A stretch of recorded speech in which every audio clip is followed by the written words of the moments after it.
market to close to 1 billion people around the world. And many of those people have access to technology and the internet today. Social media kind of looks different on a regional basis. Like I was just reading, I forgot that Twitter is banned in Brazil. When I started, we had no working knowledge of any of our consumers, at least online. And so that's, I think, one of the biggest challenges I had when I first started was really got to lay the groundwork and the foundation. Is where I think there needs to be a delineation between social listening and really kind of the measurement side of the house. Now that social listening is not an advertising vehicle, it's not a tactic like paid search or organic search. I think everyone kind of leans more towards humor today because it works. And one of the thing I think people also confuse is that it's not necessarily your insights and an aha moment isn't necessarily correlative to your sales and sales performance, right? You got to remember, one brand uses many different tactics, right? When I kind of branded the social intelligence team, right, I created our own logo, our own kind of visual brand language. And I wanted people to associate every time they saw stuff from me that this is what it would look like, right? Slightly, not like a super overdone, over-polished deck, but right, something that was a little unique, different. Your open world games, you could argue some of these are social apps. Company, right? It's like, I'm a very junior guy in a very large company, and there's some days I feel like I'm on top of the world. I feel like I'm the CEO. I'm like, that's a great feeling, and I hope other people I work with feel that way.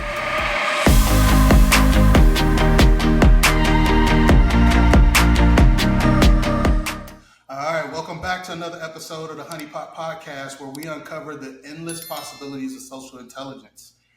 Today's guest is Danny Gardner. He's a trailblazer in the realm of social media insights and analytics. As the social intelligence lead at Haleon, Danny has been at the forefront of diving into data-driven strategies for some of the biggest names in consumer healthcare. His experience doesn't stop there. He's also a mentor to people like myself, speaker and a recognized leader in the industry. I'm so appreciative and thrilled to have Danny out with us and share his experiences on insights and how social intelligence can revolutionize business strategies. So without further ado, I want to welcome Danny. Danny, thanks for coming on to the show. How are you doing today? What's going on, Khalil? Good to see you, my friend. Yeah, no, it's great to be here. Great to be back. Obviously have a lot of respect for what you guys do at Niche Fire and really just kind of the really kind of creative thinking and innovative solutions you brought forward to market. And, it's awesome stuff, like that's kind of what this profession needs. It's very much in a niche itself. I think the name of your company is fitting. So it's great to be here, and I love I appreciate it. It means a lot for us to be able to have folks like you come on. As we mentioned off camera, you were very much so part of our journey as we learned how to talk about our business and what we did.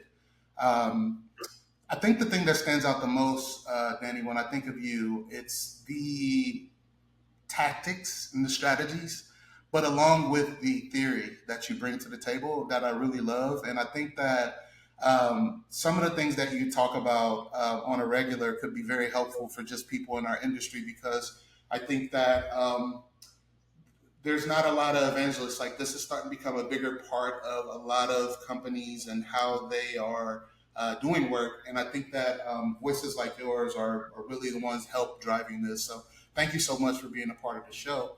I want to just kind of dive in though, Danny. As the head of social media and insights analytics at Haleon, could you share your approach to developing social listening strategies for consumer health brands? Sure. Yeah, so I'm the social intelligence lead at Haleon. We're a big global consumer healthcare company.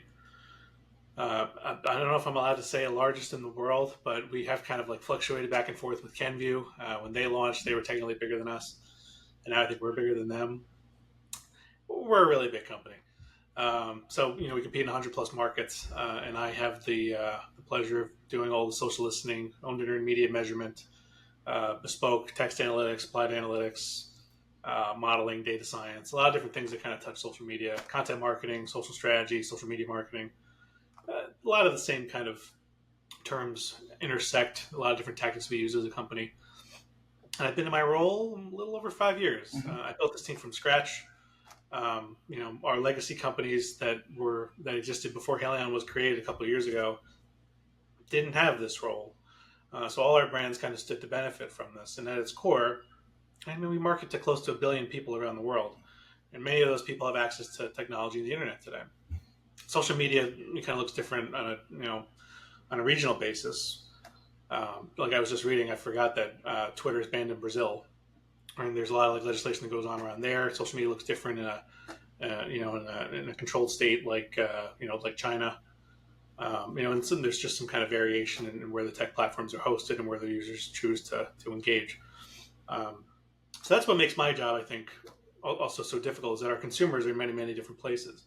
And one of the really cool kind of sayings, or maybe it's cool depending on who you ask, that we're kind of been vocalizing internally is consumer first always, comma always.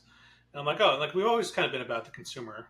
And so I'm a part of a larger insights and analytics team, which is rightfully, I think, where social listening belongs.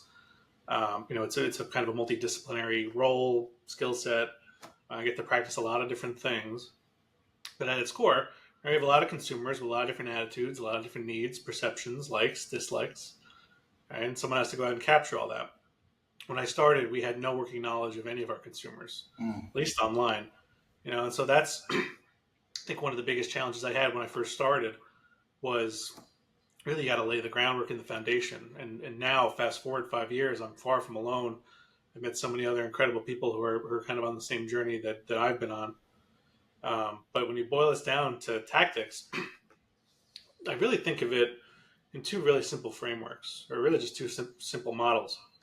Right? Self-service, which is always on, kind of easy to interpret analytics, line graphs, bar graphs, donut charts, tables, really easy, interactive, universal data visualization. And then there's kind of your spoon-fed, bespoke, managed service. I don't know if I even have an appropriate name for what I call it, but I pretty much call it the spoon-fed model. Right? There's insights and complicated work that I have to provide that can't be self-serviced. And rightfully so, because if everything was self-serviceable, I wouldn't have a job. Or I would be doing something else. So that's kind of, I think, the delineation I make in social listening, is that there's data, I think, that's self-serviceable, and there's data that really requires an expert. And in that bucket alone, you could break this down into, your basic, observational listening, which is really just kind of like data monitoring. There's active listening, right? Kind of the data on offense, reactive listening. There's a few different ways you kind of break that down, right? There's tribe analysis, right? And digital ethnography-based analysis, where you're kind of capturing and organize all these people into a tribe, right? And you analyze them that way. It becomes in many ways an always-on focus group, but that's just one of so many different tactics that we have. So that's kind of the more hands-on component. There's not a whole lot of turnkey solutions in the market today. I know a couple of them that are working on it, but they're nowhere close to really what we need. And it's time-consuming, and so I do actually very, very little of the kind of tribe work, but it's actually probably the most time-intensive and useful thing that we do, because that's the most similar to, creating a, new audience or new, advertising segment, or really just discovering a, just different kind of audience to market to. That's kind of the challenge of our company. We market to everyone, right? Everyone uses Advil, everyone uses Flonase, right? So trying to differentiate ourselves in market, right? We're looking at a lot of the same signals our competitors are in social. Their consumers experience Allegra the same way, or similarly to how people experience Flonase. Some of this varies by form, some of it varies by flavor, right? Some of it varies by scent, right? Some of it varies by demographic, right? Some of it varies by different conditions and comorbidities you have, right? People have to regularly see an ear, nose, throat doctor, right? That journey is a little bit different than those that don't, right? People who experience seasonal allergies, right? And so then that's just one category. That's allergy. Right, we also compete in cough, cold, flu, vitamins, minerals, and supplements, pain relief, smoking cessation, oral health, right? So it's kind of a vast business that we have to kind of work through. That's kind of bringing it back to kind of my approach, is that there's kind of this always-on component, self-service, right? You teach people to fish, and then there's me, the kind of master fisherman with the spear gun or what have you. I can kind of go out and kind of service the and hunt the larger fish, if you will. Which analogy to use for you? No, that's a great analogy, and I love how you kind of paint that picture of your jobs to be done, if you will, where you have, like you said, that always on element, but then you have like that hands-on element that only really a human can provide. When you think about kind of, and something that you said that stood out is like when you came in, it wasn't any really consumer type of social listening or areas going on. Thinking about kind of starting bare bones and maybe someone that's approaching it where they only have really an understanding of like their own media, their earned media.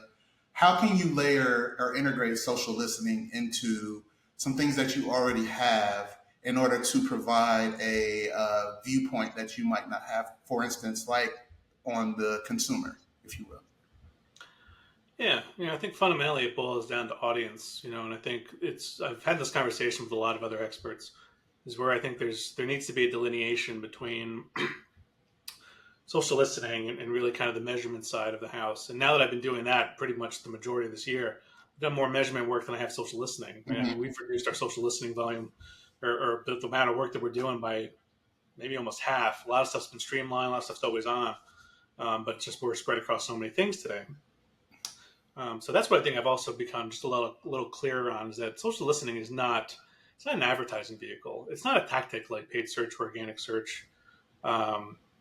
Right. I mean, you can't boost anything, right? You can't stand to convert anyone through social listening. Mm-hmm. It's a research lens, right? It's applied analytics, right? It's voice of customer, right? It's an entirely different thing. And I think when I talk to a lot of marketing people, they seem to get the two mixed up, right? It's a tactic, but it's not an advertising tactic. It informs advertising, but it's not an advertising tactic itself.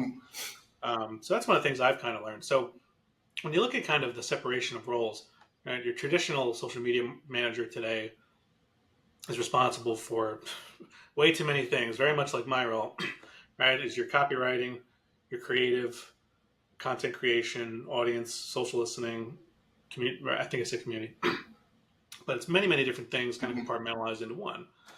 And, I think you have a really good sense of, when you're working on a brand, their likes, what works, what doesn't work, right? I mean, like data kind of leads you this way too, right? When you post something and it flops and you get no comments, you get no feedback.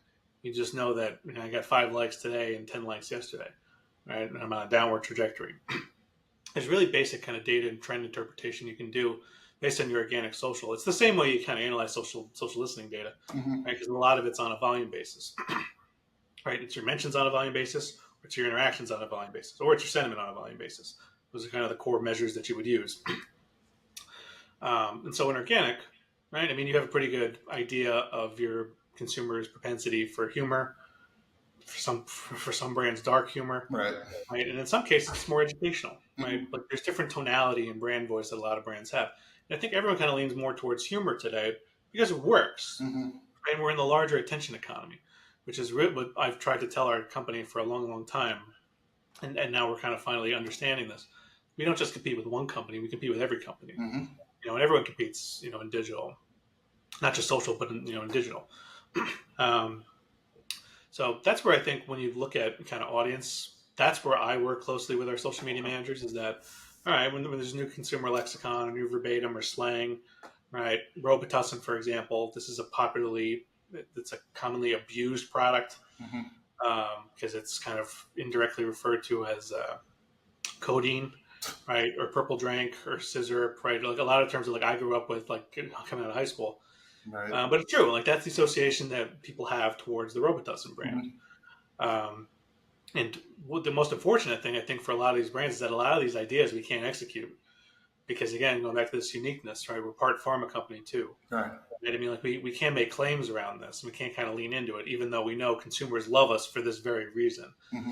So that's where I think sometimes you see a disconnect, and you wouldn't necessarily see it in organic or even an influencer the way you would in social listening, where it's raw, it's more unhinged, or can be more unhinged depending on the brand. Theraflu is our other cough cold brand, not unhinged, right? And that association doesn't exist. It's a smaller brand, a different form, right? A different kind of product experience, right? Most people who take Theraflu, are taking the sachet, right? It's a powder, and it acts more like a tea, right? Robitussin is a syrup, right? Now we have lozenges and a few other different products and forms, but that's kind of fundamentally, I think, the difference that we kind of see between organic, where the data and the mentions and the actual voice of customer that you're listening to is different.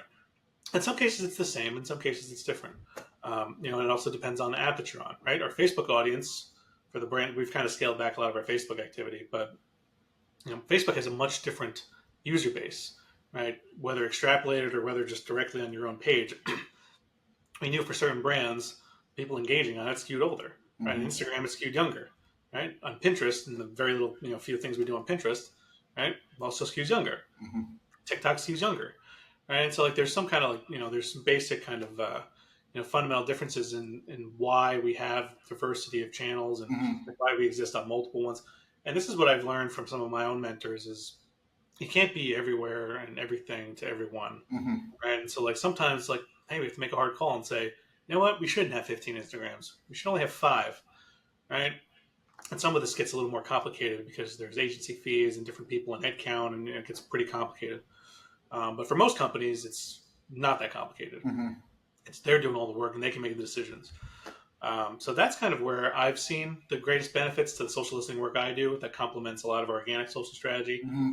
Organic social strategy where we see results that helps kind of direct and point me in the right direction, or to dig a little further, right? One audience type, that we've done particularly well with is the LGBTQ plus community. This was one of the first insights I've ever come up with at the company, which was years ago. This is perfect because it's leading into my next question. So give me an example. Your next question? Yep. Give me an example. You're going right into it. Yeah. So Preparation H is kind of an unsung dark horse brand. Averages maybe about 15,000 annual mentions. When I first ran all the benchmarks on this years ago, Preparation H, I had never even heard of the brand. And I started running. I'm like, oh, this is actually a good middle of the pack brand. Started reading it. I'm like, oh, this is actually kind of funny, right? And the associations and really just the language and the way people associate the brand, right, in a taboo space isn't so taboo. And this was years ago. And so one of the things that I remember I used to see was, there's a lot of pornographic stuff that kind of comes up. I mean, stuff you wouldn't believe. And that I've been exposed to and scarred by. But one of the things I realized is you follow and analyze enough of these people. There was really no expert, social listening approach to this, right? It came through in our data. We kind of followed the fundamentals and the basics of social listening. But when I landed on someone, it took a little extra investigation, right? What are these people, what's in their likes feed, right? Who are they replying to? What's in their media tab, right? And so sure enough, I kind of realized, I came to this insight of there's a lot of LGBT, there's a lot of gay men who use this product, and this is an off-label use that they're using this as a lubricant for. And I'm like, oh, that's kind of foreign and unusual. And so I brought this back. And I'm like, oh, well, there is a strong association with the brand and this community. And so sure enough, we started, because it doesn't even have to be a physical application, right? It's anecdotal, right? We do a whole bunch of kind of brand positioning around butt care because it's funny. And that's what the product does, right? And so there's a few other brands like Dude Wipes and Manscaped that kind of fall into the same bucket. Different categories than us, but very similar kind of tone of voice. They were the first and second movers. But at its core, right, this was a great example of where, we didn't have social. Preparation H didn't have any social handles. And now I think collectively we're up at about maybe 4,000 followers across all our channels. Phenomenal for something that's been completely bootstrapped, something that really kind of was an afterthought in the portfolio. But one of my, I think, favorite brands to run social listening on. A lot of political mentions, so there's kind of things that we have to steer away from. So that's also been the insight of knowing what not to do, and we're not to interject and not to intervene. Right? We stand to benefit. We don't stand to benefit anywhere in the political realm. And so for years, we've actually excluded that data. So our volumes would actually be a little higher if I included it, but it's pretty useless. It's annoying to read, and so it's easy to query out. A lot of politically driven mentions, Preparation H used as an insult for making fun of people's butts. So there's a few other kind of brands that we have like that, but we kind of steer clear from them. And again, now that I'm the measurement guy, there's a lot of social listening insights to transform it into content. Right? And this is everything from different usage cases or instances of when you get swamp butt, right, or when you have just general discomfort. That could be anything. That could be from working out, could be from hiking, could be from I don't know. Some of this is driven by seasonality, right? Where it's hotter. And so there's a lot of different things that we're kind of trying to create and ideate using these insights. And we'll see that reflected in our data, right? And like, I'm the measurement guy. I can see all the likes, the comments, the interactions. I'm modeling all of that. So I can see what's working and what's not working, right? We'll stop what's not working and we'll double down on the stuff that is working. Right. There's never been kind of a unified approach between social listening and the insight side of the house and the measurement side of the house, which was really just because I wasn't working on it and I was working on other things. But now I am on it. So now it's like, oh, okay, this sits under the same role. This is not unique, and I'm not the first person to kind of unify this. But I was like, oh, I've learned that from watching other companies and talking to other people. And it's something that I'm interested in that I need to get better at. And so looking back to like where our success was with Preparation H, right, that went from insight to information, consideration, right, to content, right? Not everything that we get from social listening ends up in content, right. But it's kind of a, it's a quick hit, right? It's an easy turnaround thing. It's true voice of customer. It's consumer first always, right? And so like that's kind of how I ladder up into the larger ethos of the company. Right. But yeah, no, Preparation H is kind of an unsung brand. It's one of my favorite brands. We have through the first 6 months of the year, Preparation H has the highest TikTok engagement rate at about 4.5%, which is phenomenal. It's phenomenal for, I think, most kind of brands on TikTok, but it's best of all of our the 6 or 7 brands that we've got live on TikTok right now. That's great. That's great. Prep H. Yeah. How much correlation to that growth is it to the overall revenue for the product? Yeah, it ebbs and flows. The last couple of years have been slow. We've had good months, we've had bad months. This is the thing I think people also confuse is that, it's not necessarily your insights and an aha moment isn't necessarily correlative to your sales and sales performance, right? You got to remember one brand uses many, many different tactics, right? We run, OLV, connected TV, linear television, out of home. There's a lot of different things that we do, right? And so, it's hard to attribute. There's traditionally weak social attribution because when people post something, they don't necessarily tell you why they posted it. We just know it's a higher value action because it takes something for people to talk about us online, right? There are cooler brands and more interesting things to talk about than our brands. And so when they do, and we get mentioned thousands of times a day, that means something. But historically, when we looked at this brand, a lot of the insights didn't necessarily lead to short-term lifts in performance in sales and household penetration on a unit basis, volume basis. So that's I think kind of the state of industry is that right. It's hard to attribute, right? And like some months where I didn't really do anything, we didn't have insights, we were up, right? And our content's doing well, and there's some basic correlation. And some months we're doing really well in social, and we're not converting, right?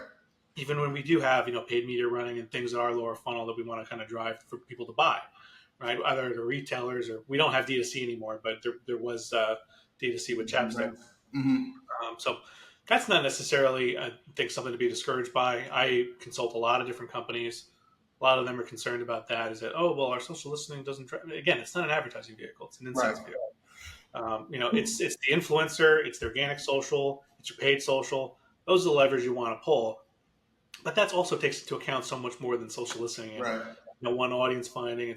It's really kind of a really, really complicated picture. And that's what we're calling here at Haleon kind of what we've labeled holistic measurement, which is across it's your connected commerce, it's your syndicated social, which we publish across retailers, right? It's your influencer marketing, which is kind of its own role that I'm trying to wrestle with, which is really, really fascinating.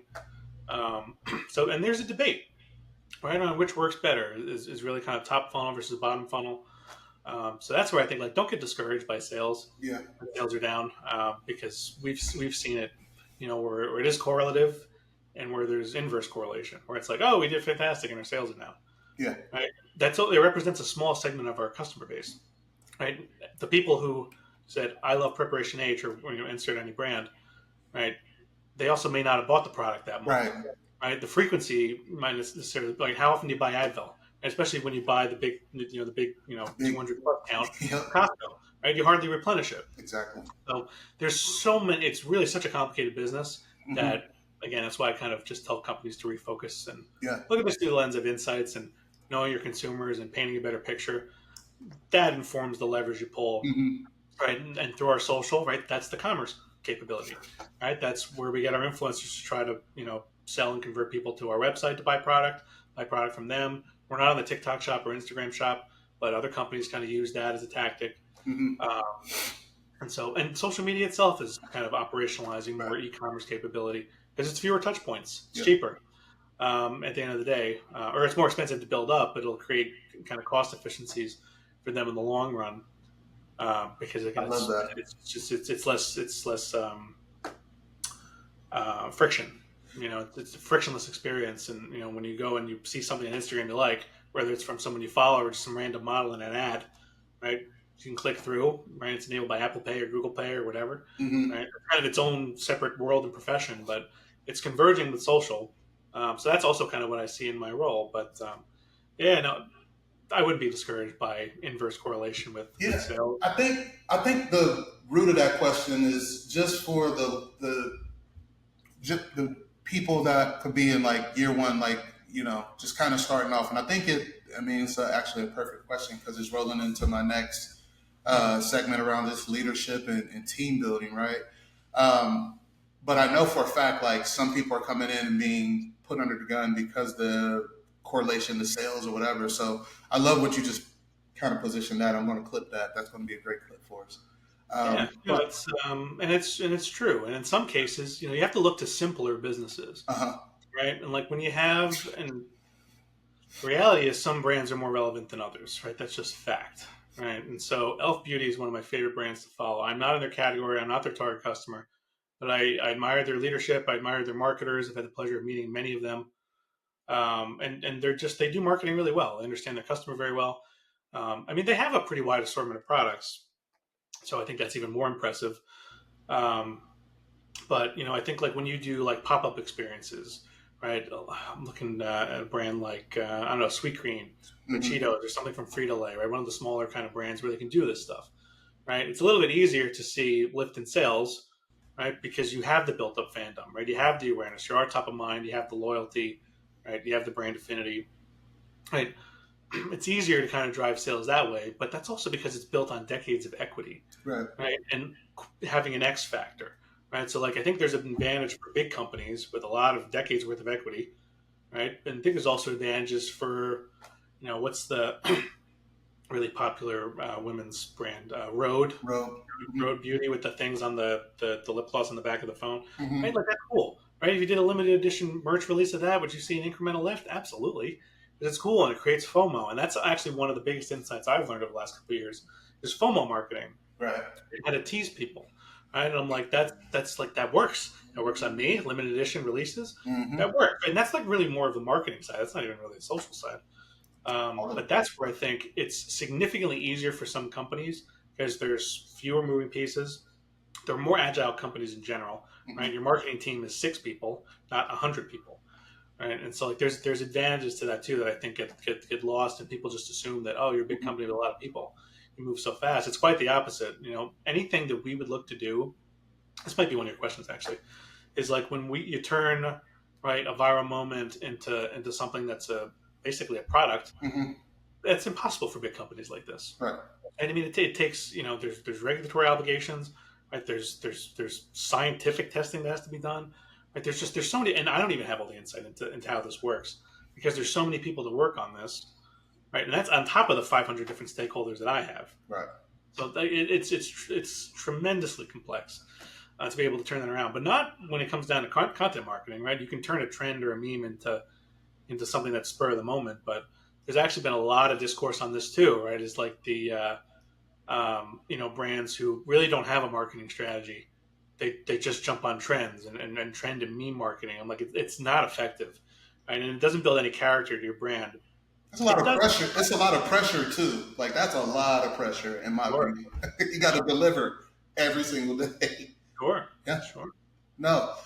So when you think about like maybe someone in that role really just trying to prove out like leadership or kind of have some key elements in building this out in the department, where are some areas within reporting, insights, should they focus on? Like, what are some of the, if you will, like that foundation of reporting they should focus on, like when you're trying to build out this team and get recognition within your team around the insights and the social listening and stuff like that? Yeah. So, I mean, I can also answer this for the organic piece, which is really more owned analytics. Mm-hmm. But social listening, fundamentally, I mean, we started with the basics, right? It's like the old adage, right? Whatever the acronym, keep it simple, stupid. Yep. Well, something I remember, like I told myself pretty much every day when I first started, is that like I had to tell myself, I know more about this than anyone in the company. And even then, right, I'm like, but that's not necessarily a good thing, right? I need everyone else to have some basic understanding. I need everyone to be where I am. Otherwise, there's no point in me being here, right? My knowledge can only go as far as everyone else's willingness to learn it and to buy into it, right? And so like, I had to tell myself, I'm like, I can't overcomplicate this. I can't use big words. I can't use the idea is to get people to learn this stuff. Mm-hmm. The advantage of it is that it's social. It's pretty relatable. Most people use this on their own. Right? They consume social media in their free time. And so I remember, like the most basic things we look at or that our company wants to look at are the same things that I want to look at, Mm-hmm. right? Volume, growth, decline, right? Directionally, right? Is it sustained growth, right? Is it growth over a long time, right? There's a lot of different kind of ways to kind of break that down, right? What's trending, what's growing, right? How do you do that? Year over year, month over month, year to date. A lot of different kind of ways we cut it. And this all kind of comprises a monthly report card that we do. And now that's all kind of automated and standardized. But I remember when it wasn't. I used to take, an hour. I did it for every brand. It was brutal. And how many brands is it? What's up? How many brands is it? How many brands? It's about, we've sold some. When I started was maybe 8. So I was part of Pfizer, which is now a very well-known company, but was always well-known in the pharma space. And so they owned Robitussin, Advil, Nexium 24-hour, Emergency. So when I came into basically before we went into the joint venture with GSK, where I worked before Haleon, there was maybe like 7 or 8 brands. Thermacare was one that we had, which we sold. What else we had? Chapstick lip balm, which we eventually sold last year. And what was it? Oh, Dimetap, the children's cough medicine. And you used to go through each one of those and spend an hour putting together the growth month over month, year over year, and doing that all manual? Yeah, no, it was we had a tool. We had a proof of concept agreement with Meltwater, a company that now I've been working with for 5 years. They're phenomenal. I've worked with them basically my whole career. I worked with them on my last job. And I mean, like, if I could give you some insight into my earliest days of the company, they were very rudimentary. They were very janitorial. Mm-hmm. It was very roll up your sleeves, and it's like, I think about like where I am now in my career, I can do some pretty complicated and advanced and impressive stuff, but at my core, I'm still cleaning out queries, right? I still wrangle with data. Mm-hmm. Like that's what got me to where I am today. It was really just kind of this relentless attention to detail. Well, it sounds like you were super consistent too, like in making sure you're providing the information, because I think that's where some people may struggle is like, since there is so much, they try to do too much. And that's probably one of the biggest problems. Yeah. It's the dissemination of information. Yeah. And, it's really, really difficult to do. And that's one of the things I learned when I first kind of came out into the industry was not everyone has these skills, right? Not everyone has the analytics mind that I have and that so many others have. But, what I have, I lack in, kind of the more qualitative skill set, right? And I've since built up a lot of this, so now I can kind of do it all. And the same can be said for people who start on the qual side, but like you have to work at certain things, right? It's like anything. And so I think like that was always kind of my advantage, is that like I can make sense of complicated information. Most of the data we looked at was noise. Even today, a lot of the metrics people look at today is noise. You can't do anything with it, right? It's funny, it might make you laugh. It's not actionable, right? It's good to know. It's FYI, right? And so like that's a good kind of dichotomy I've created of like actionable and like useful information, right? There's a difference between data and information. And like that requires analytics, right? And like that requires good technology and AI, right? And things that are widely adopted in the profession today. Um, so it wasn't completely manual. It wasn't completely in the dark. I knew how to use the technology. I know how to Boolean logic, right? I know all the different pieces of metadata that come out of these systems. Right? I know how to write some of the more complicated kind of unique operator based searches. And there's a lot of like really crazy things, but data quality was at its core. Right? I couldn't build any trust or belief in anyone if I couldn't present good data. This is why I shied away from sentiment for so long, because sentiment then is not what it is today. And I remember thinking, I'm like, oh, if I include sentiment data, I'm going to spend more time explaining myself to other people and why this is. I mean, I know it like the back of my hand, but I'm going to have to explain this over and over and over again. And at the time, I wasn't using this mass listserv. I still had to meet people. I'm still learning the company, right? I mean, like it took me a year just to become comfortable in the company and to know how the company works. And at the same time, and COVID happened, right? There was a lot of different things that really kind of made this journey about as difficult as possible. Right. And it was a learning experience. But at its core, going back to keep it simple, stupid, it was like, that's what I kept telling myself. It's like, they just want to know volume. They want to know year over year. They want to know quarter over quarter. And you know what? If I can provide them that, if I can show them screenshots of stuff and customers that love us, that's enough to keep their attention. Right. And that's just enough time. If you do that cumulatively, right, for all these brands across all these people, right, it's enough for you to work on like the actual insights work, right? You want to build association recognition, right? This is internal branding. This is something I don't talk about a lot, but when I kind of branded the social intelligence team, right, I created our own logo, our own kind of visual brand language. And I wanted people to associate every time they saw stuff from me that this is what it would look like, right? Slightly, not like the super overdone, over polished deck, but right, something that was a little unique, a different take on a visualization, right? Something that was in my style. And like that was, I think, one of the things that really helped me is that people are like, oh, like this is interesting and it's different, or it's in our colors, like really basic things. But all these basic things added up. And sure enough, we got to a point where I was getting more requests and inquiries than I could kind of keep up with. Right, so we established a workflow, and a feedback loop and a system to basically kind of do task management. And like that became complicated. We came into GSK and we added another 18 brands. Pfizer didn't have oral health, so we didn't have Sensodyne, Biotine, Parodontax, Polident, Poligrip. I'm missing one. And, like that was a whole new category, and so what's also, maybe even going back to your first question, is that consumer healthcare is very unique. So let's use Advil, for example, right? There's a lot of double negatives. And so Advil, for example, today's modern sentiment models can't determine accurately sentiment toward Advil in a sentence like this. And, my head's, I've had a headache for 3 days. It really hurts. I took Advil about an hour ago. Now it's feeling better. Right? You give that to some kind of natural language processing model, especially back in 2019, 2018. Right? I mean, it couldn't distinguish 2 or 3 different sentiments. Right? So it ends up labeling it as neutral or mixed sentiment, or it's negative sentiment, right? Because it's predominantly based on sentence or word count or whatever the kind of measure is, that it's more negative. And I would show that, I'd be like, oh, well, that's kind of subjective, right? And like I used to go through and I would label some of these samples and I'd be like, you know what? I don't even know what this would be, right? It's kind of positive, it's kind of negative, right? It's a toss-up, right? It's really, really difficult. And like that's something that you don't appreciate unless you actually do this type of work. And I remember thinking that, I was like, oh, so let me put this to the side. We'll wait till that gets better, right? I'll look at it, but I don't need to put this in front of other people because it's just going to confuse people. Let me give them volume. Let me give them driving themes, right? All the other things that I kind of knew how to do. So while I was building awareness, which was pretty much just, hey, look at this, right? Look at this cool screenshot. Look at this thing that got 200,000 views, right? Or whatever the kind of metric was, right? It built curiosity, right? And next thing you know, it's word of mouth. This is actually what kind of drives my team today, is that, people mention our team in the room when I'm not there, right? And I'm like, and that's because of word of mouth marketing, probably the most powerful form of marketing.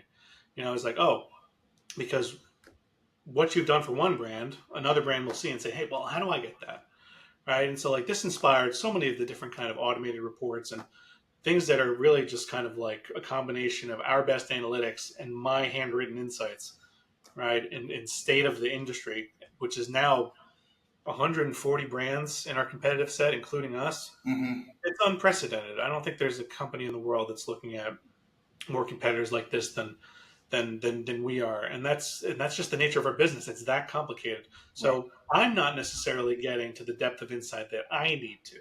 So this is, and I think this might go into your next one of your other questions is like, where's your application for emerging media, right? And AI, I can't read 10,000 mentions, but in a perfect world, I could, or I could have a computer do it, right? And have a computer give me a list of 10 things that I need to know. I'll decide, right? Okay, you gave me 10 things. Most of these are FYI. These 3 things are interesting and relevant to what I'm working on, right? ChatGPT, go back in and isolate the mentions that made you summarize it as such, right?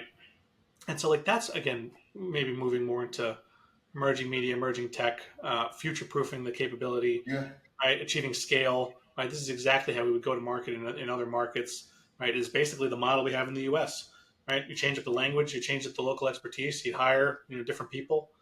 But at its core, we have the blueprint, and I advise our global VP and our CMO, the same thing. And if we wanted to go do this anywhere else, we could. Mm-hmm. The fundamentals of social listening are the same, right? There's universal standards, right? It's kind of like accounting, Mm-hmm. right? And math, right? Math is a good example because it's fact, right? It's like, when 2 plus 2 is 4, right? It's the same in other countries. Of course, there's always those people who will tell you, well, 2 plus 2 is technically 5, because of, whatever.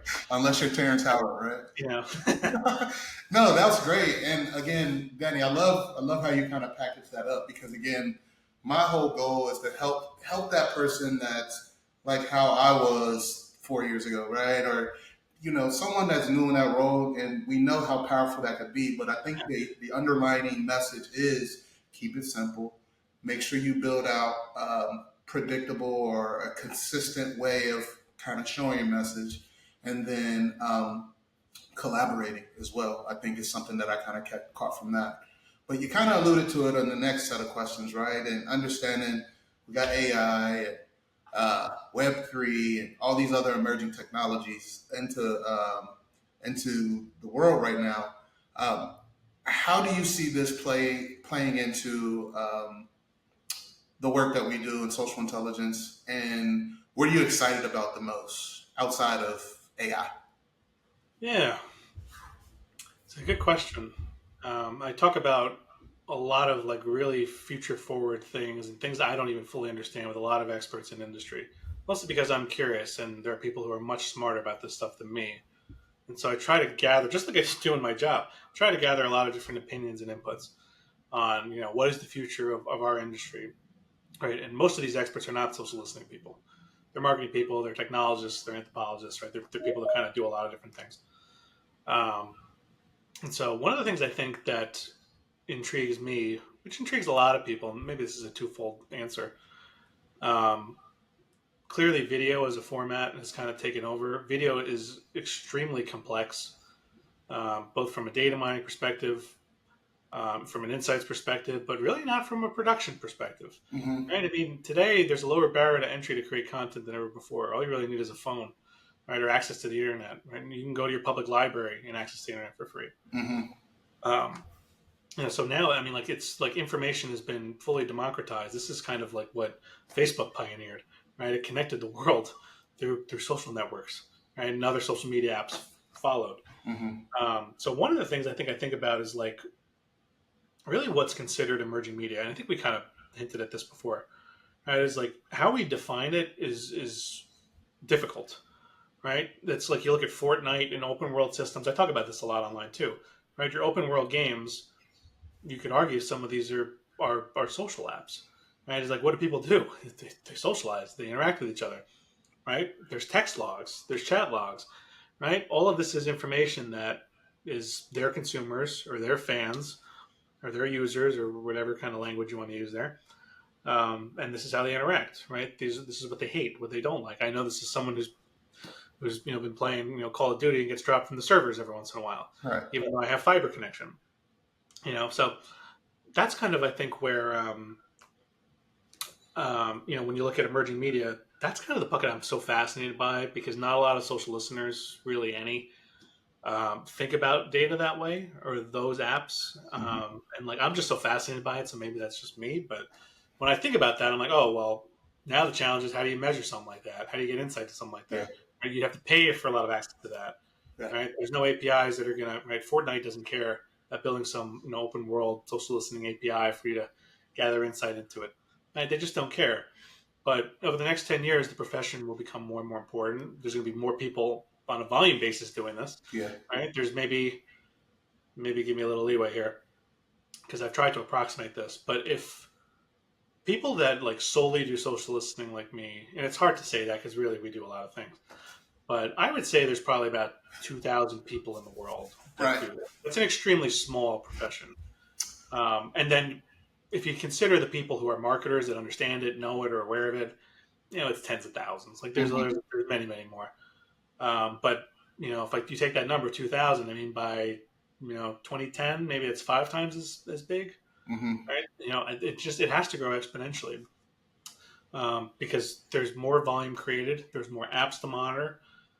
AI can only get you so far, and Mm-hmm. you need to hire people who have been doing this and kind of understand it, right? I mean, you can pick this up, and after a couple of years, it'll be okay. But I mean, look to the people who've been doing this 10, 15 years, people who've been doing it longer than me, Right.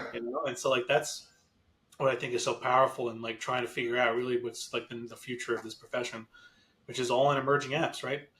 At some point, someone was, no one was thinking about TikTok, No. right? The social listening application of TikTok. It's hard to imagine because that's all we talk about now, but Yeah. there was a day when it was an afterthought and people really weren't thinking about this and they didn't know how, Yeah. right? But now I think like it's pretty clear cut, right? It's more of a data issue. This is exactly what I say internally, is that like we know exactly how to analyze this type of data. Some stuff we'll learn that we haven't had experience with because we haven't had access to a lot of video, but at its core, we're still using it for the same things, right? Consumer insights, attitudes, likes, dislikes, brand health, right? That's kind of a basic measure or secondary measure. But yeah, no, emerging media is definitely one of those things, and then also how it's hosted. So Mm. this is one of the things I talk about, and other people have talked about too, is this decentralized social media, Mm-hmm. which is kind of goes hand in hand with like the gig economy and kind of this individualism. I don't even know if that's the right way to describe it, but basically it's this idea that right now your social media is on rented land. I like that a lot of social marketers I follow say that because it's true, right? Like the content I create on LinkedIn and the other people create on TikTok, Instagram, whatever, it's rented land, right? They can take it away in a heartbeat and Yep. that's gone, right? But in the future, what a lot of people think is going to happen is that you'll own a piece of the internet, right? And your content is ownable, right? You can commercialize it, right? You can monetize it. Right? A lot of people are already doing that now, right? Because advertisers will pay them for their reach. Right. But in the future, like what does that look like, right? It's like I own a small piece of the internet and this is mine, right? But it's also like, oh well, how does that work with security, right? And how does that work with I don't know, probably some degree of programming interface or I don't know, right? I'm like that's kind of the kind of bigger picture question. Because the way social media functions today probably isn't going to be the way it functions in the next 10, 15 years. Yeah. So there's some people I think that are really ahead of the curve and kind of thinking about that. Mm-hmm. I've tried to upskill myself there. And again, like this isn't something that's going to, become a real thing for many, many years. But that's what I think drives me is Mm-hmm. I've always been a kind of long-term thinker. I have for this company, I have an industry, I still am now. I Yeah. have for my personal life, it's like that's just the way I kind of am. But that's kind of that's what I think excites me the most beyond AI, which has immediate application. Exactly. That's more of the long term No. kind of vision and what I believe will happen and transform the profession in the larger industry. Yeah, I love that. And yeah, I mean, with content changing and again, video kind of dominating, um, I'm interested in the same way. I have a hypothesis that we're going to be over, I mean, the amount of content that we're getting now, just text type content from the help of ChatGPT and large language models. I just think video is going to be one of those content forms that can't be 100% duplicated with AI yet. But again, that's going to come. But let's talk about something else before we get into some fun stuff. I wanted to talk about just the career path that you chose. Um, you get recognized almost every other week, man. I'm so happy to kind of be connected with you in that regard because I can always kind of lean into you for questions or, hey, Danny, what do you think about this? But you know, Oh, kind of thinking about it in that regard. What can you share any insights from your experiences of just kind of building out a career in this space? What are some of the things that you're most excited about? What are some of the things that you would pass on to someone in their first year in social listening? Just kind of, what has it done for you? You get a lot of attention. Has that made your job easier? Has it made it harder? Like, what does that look like from the career's perspective? that's a great question. It's one I definitely get a little more now. Um, I know people joke that I'm a celebrity, but I'm just a normal guy. I just happen to love talking about, and like I really do. I'm extremely fortunate to love what I do. Mm-hmm. There's a lot of people that I've met who are good at what they do, but aren't necessarily passionate about it. And there's a big difference. I'm fascinated by everything that this profession touches, and I'm so fortunate that I am pretty good at a lot of the different things that make up the profession. No one taught me this, and like I don't have like there's not some guiding hand. I mean, I've got mentors, but for the most part, I'm the guy that has to figure all this out. Mm-hmm. Right? Like no one can make your decisions for you. And like sometimes you got to make your own luck. And I've learned so much. I like to think I still have a lot of career left, but I really I've learned so many different things just by doing and experientially. And I think think about the future of education. Right? I'm like, college almost doesn't make sense anymore.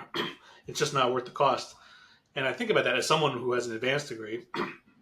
Is like, oh, I did that degree to kind of future proof myself.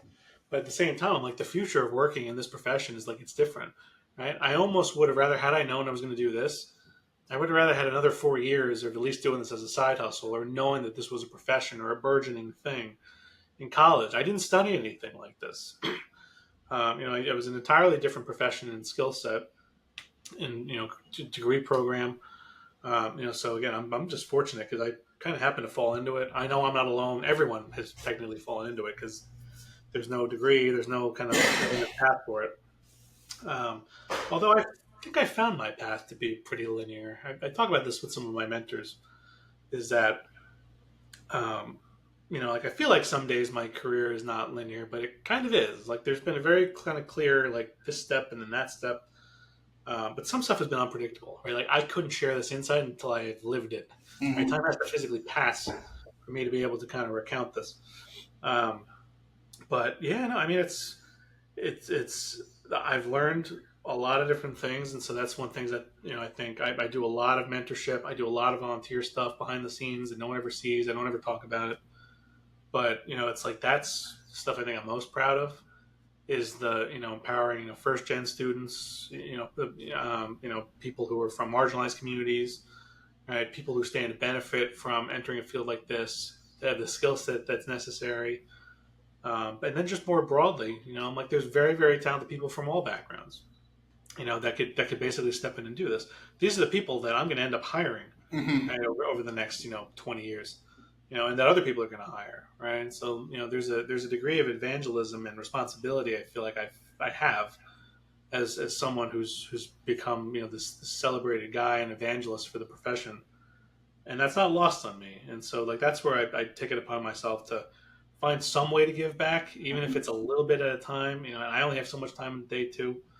But it's empowering, and like, I don't do it for credit. I do it because it makes me feel good. And because like, I feel like I'm in such a unique position that I'm in a field that like, I am one of the trailblazers. And it feels so weird because I'm relatively young compared to many of the other people who have really kind of pioneered this space, who many of whom I respect and I look up to. So it's a very, very cool thing that's not lost on me, and I really try to pay that forward to everyone else. What goes around comes around. Then I've seen that firsthand too. So yeah, I mean, if there's one thing I would leave people with is that don't be afraid to stand up for yourself, make your own luck. Mm-hmm. Right? Insatiable curiosity is what's gotten me to where I am. Not everyone has it, but it can be taught to a degree. Mm-hmm. right? Is like how to know when to, how does the Beyonce thing go, and when to fold them and when to hold them or Oh, whatever. yep. Like sometimes you got to know when like this isn't your future, right? And like it doesn't make sense, even just within like my world. And I'm like I'm working on a solution or tech or writing code or whatever. I'm like, you know what, this doesn't make sense for me to do anymore. I'm not getting anywhere. My time is better spent on something else. You don't know when to to walk away. And that's something I think comes also with maturity. Like I didn't know a fraction of the stuff that I now know today that I did when I started. I'm just a college grad. So there's only so much you could learn. You had the practical and the technical skills, and I'm a pretty good networker, and I'm good with presenting and insights and storytelling and things that I still use today. But you didn't have these experiences. You didn't have this perspective. So I'm very grateful for what this job has done for me. It's put me in a lot of really tough positions, a lot of really difficult situations. But they've all been for the better. Hmm. They've all made me just a better professional, a better man. It's like it's crazy. And I'm like that's spoken from the heart. It's like it's one of those things that at the end of the day, it's just a job. It's just I do it to put food on the table, but it feels so much more. It feels so much more than that. At our company, I'm a very junior guy in a very, very large company. And, there's some days I feel like I'm on top of the world. I feel like I'm the CEO. And I'm like, that's a great feeling. And I hope other people I work with feel that way too. Hmm. They appreciate it. And that's why I say thank you and celebrate other people. And I had to learn that. And that's kind of just like at the core of myself as a leader.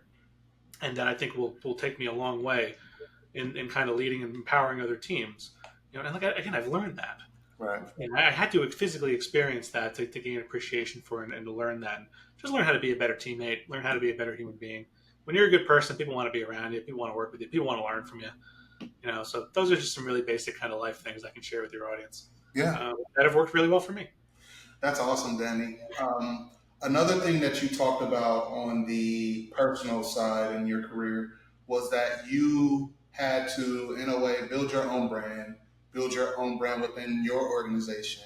And one of those things, we talked about this before, one of those things that I love about following you on Instagram, or not Instagram, on LinkedIn, is that you still have that feel of the cool, hip type of content that you see from Instagram. So it kind of reminds me of that. But like, let's jump into some of your posts to kind of highlight how some of these things can be leveraged, because I think that this is genius and a great way of like exploring how fast culture can be leveraged in your own personal brand.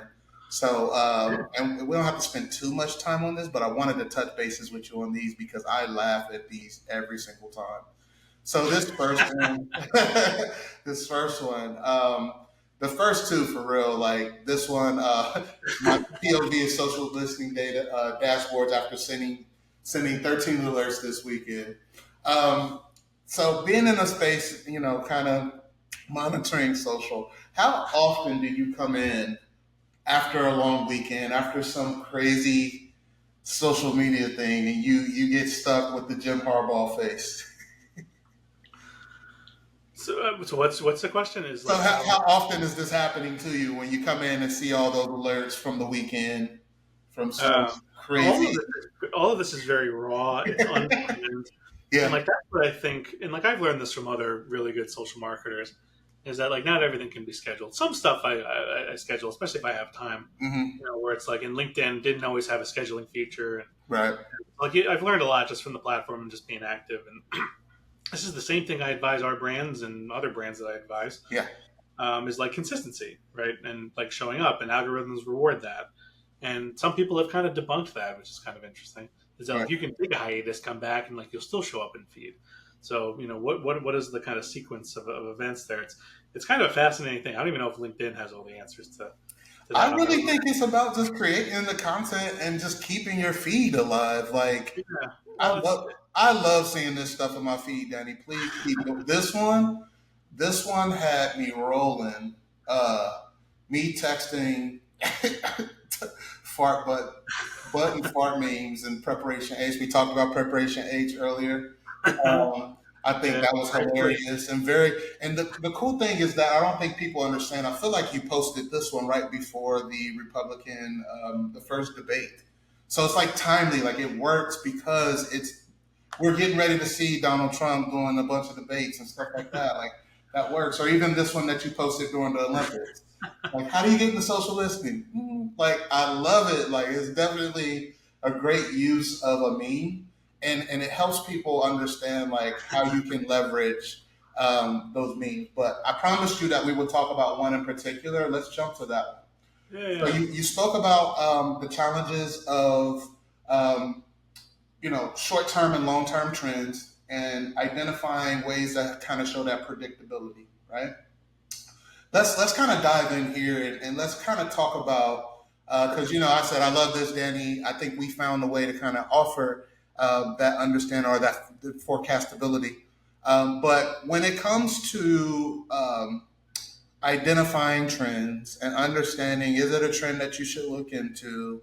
Is it something that's just going to go away in a couple days, right? And kind of making that decision, a strategic decision on a brand. What are some of those problems with the current ways of providing this predictability that you see in the market now? Yeah. No, and I'm glad you've challenged me on this, Khalil. Had to, yeah.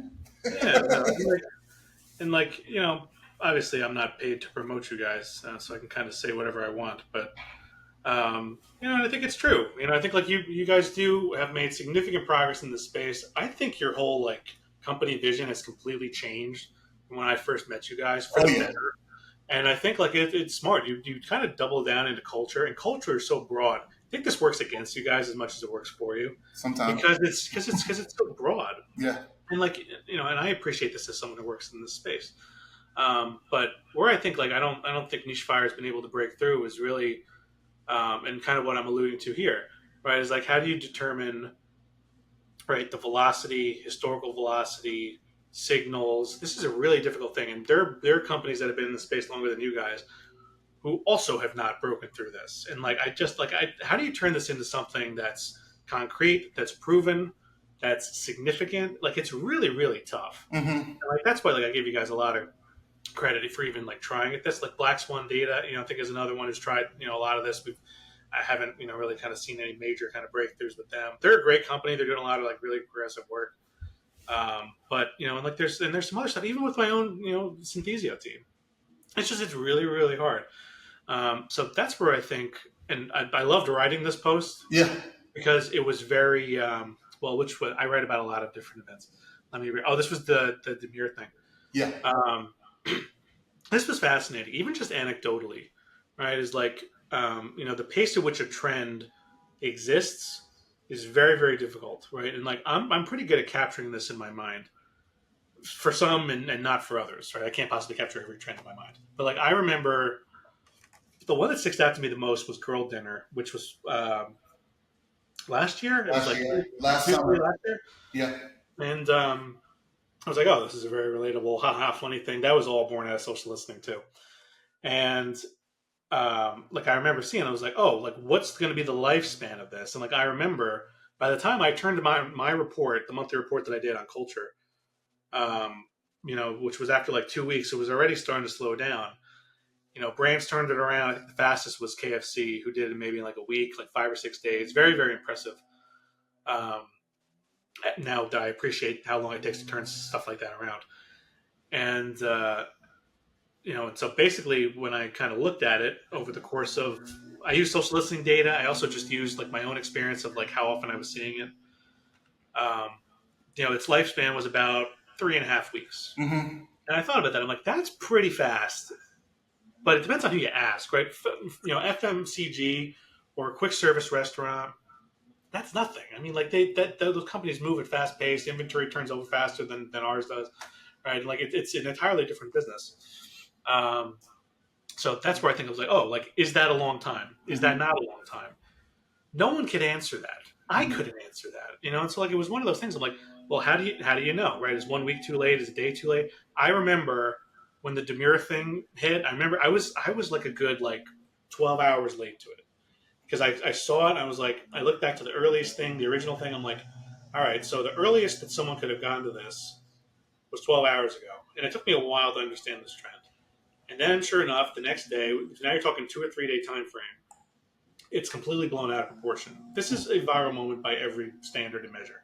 Yep. Right. And then sure enough, in the next couple of days, and this is why I think this was unprecedented, because I've never felt a trend boom this much and then feel so overdone at the same time. Like and so fast, right? The lifespan, right? Is there something that could have been done? Is it a behavioral thing? Right? This trend could have lasted 2 weeks. It didn't last, or I think it technically did actually, and I still use it, but I'm like, it felt like it peaked after like 4 or 5 days. Mm-hmm. I'm like, that's unusual, and is some of that because we blew it out of proportion ourselves, right? And like that's how people got more tired of it, right? Was there something that we could actually control that accelerated or decelerated the state of a trend? Mm-hmm. And this was the first one that like made me actually stop and think that, oh, like, could we have? Like, you look at all these other trends, I'm like, I don't know what the lifespan of a trend is, Mm-hmm. right? For us in CPG, the trend could be 6 months, it could be 12 months, Right. it could be 2 years, right? And so depending on who you ask, that's different. So people will have different perspective, which is why I don't think there's a right or wrong answer to this. Yeah.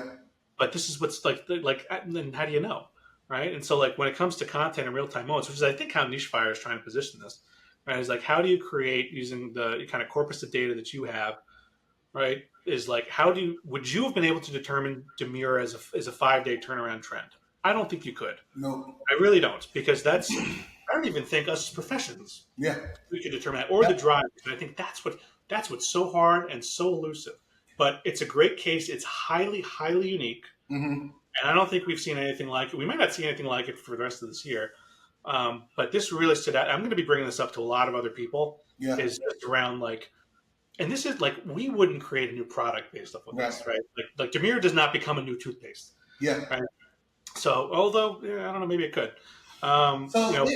For me, like trends like that become like almost a part of the lexicon and the words that we speak. So like, and it's funny because I didn't start thinking about it this way until it happened to me. But like, even with this Demure trend, Elijah, our oldest son, is the one that put me on, because I listened to the lingo, right? And it's like, Elijah, why do you keep saying that word?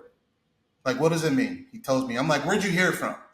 I'm like, oh, okay, boom, straight to it. Now let's rewind to, and this is where my pushback came from, Danny, because we found Skibbity Toilet as a Gen Alpha trend before it became a part of what parents know today as the lingo, right? But again, being able to kind of identify that and its trajectory, how long it was kind of becoming a part of the conversation for that particular demographic, gave us the gumption to say like, hey, this is going to be a trend. This is something that's going to be around for a while. But again, I think you're 100% right too about it. Like, no one can really predict these type of situations kind of exploding the way they do. But I think what we're trying to provide at NicheFire is that emergence and being able to kind of look into something before it gets to that level, and being able to see if you can leverage that into a product, into a brand. Again, like you said, maybe a Demure toothpaste is what ends up coming from that down the road. Who knows? But I love stuff like this, Danny, and I love the discourse and just talking to people like you about it, because again, like I said, it's not too often that you get to talk to a Hall of Famer about this type of stuff, right? So for those that don't know, Danny is a part of the Social Intelligence Hall of Fame. If you know, you know. But Danny, this has been great, man. I just want to, again, thank you so much for the conversation, man. I love talking to you. Let's take the last couple minutes to go ahead and you can tell the users that, I'll pull up your LinkedIn. They can follow you on there. But any other particular initiatives that you have right now, take the last couple minutes to promote anything that you got going on. Yeah. No, I appreciate it, Cleo. And thank you again for having me on. And I really do hope you guys crack the whole predictive side of what these trends inside are. I know you guys work very, very hard at this. And hopefully you guys are the ones to do it. And hopefully I'm right there with you. Yeah. Because I'm trying to solve the same exact thing. You said it right. It takes a village, and we just appreciate you being a part of ours. And, to our viewers, we really appreciate you guys taking time to listen to our chat today.